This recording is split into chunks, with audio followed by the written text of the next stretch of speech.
Yes నేను ready. నేను కూడా రెడీ. బయటికి వెళ్తుంది నేను కదా. నేను కూడా వెళ్తున్నాను డ్యూటీకి. డ్యూటీకా? ఇంట్లో ఖాళీగా కూర్చుంటే బోర్ కొడుతుందని టెలిఫోన్ ఇంటర్వ్యూ అటెండ్ చేశాను. జాబ్ వచ్చింది. సర్ప్రైజింగ్ గా ఉంటుందని మీకు బయలుదేరే ముందు చెప్తున్నాను. అంటే బరువు తగ్గిస్తున్నావు అన్నమాట. పంచుకుంటున్నాను. బెస్ట్ ఆఫ్ లక్ చెప్పరా? Best of luck. Thank you. Time అవుతుంది, పదండి. బయలుదేరు. అన్నట్టు ఇవాళ కీర్తి వస్తుంది, గుర్తుందిగా? అన్నీ గుర్తున్నాయి. నా వర్క్ పూర్తి చేసుకుని నేను వెళ్ళి తీసుకొస్తానులే. అక్కర్లేదు రండి. మా ఆడబడుచు కోసం హాఫ్ డే లీవ్ పెట్టి వెళ్ళి నేనే తీసుకొస్తాను. అక్కర్లేదు, నేను తీసుకొస్తాను. అమ్మో నువ్వా? యాక్చువల్గా ట్రైన్స్ లేటు, నీకా వెయిటింగ్ అంటే పడదు. నువ్వు వెళ్తానంటే అప్పుడు వేరు ఇప్పుడు వేరు వద్దా? నేను వెళ్తాను. మీరు ముందు నడుస్తుండండి, నేను వచ్చేస్తాను. పదండి. నీకు బస్ ఎక్కడం అలవాట్లేదు, కొంచెం కష్టంగానే ఉంటుంది. ఇదిగో ఈ డబ్బు తీసుకుని ఆటోలో వెళ్ళి ఆటోలో తీసుకొచ్చేయి. ఆగండి.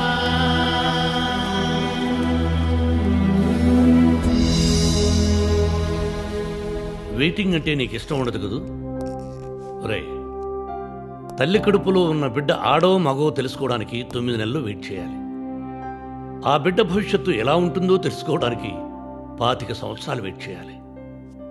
ఒక లక్ష్యం కోసం పోరాడే వ్యక్తి ఆ లక్ష్యం నెరవేరాలంటే ఒక్కొక్కసారి జీవితకాలం వెయిట్ చేయాల్సి వస్తుంది. Waiting is a part of life.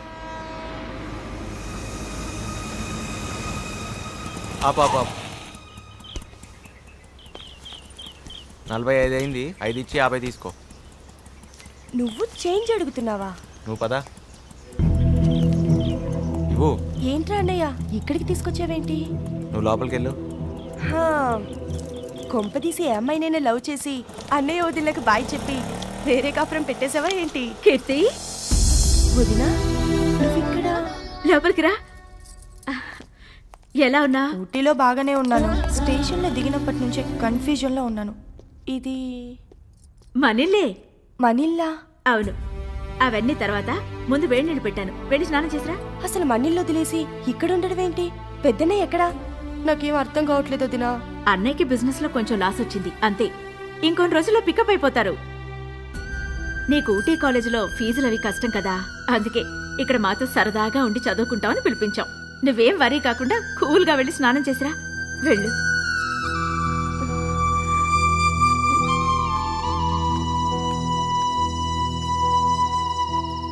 ఏంటి ఇంకా కన్ఫ్యూజన్లోనే ఉన్నావా?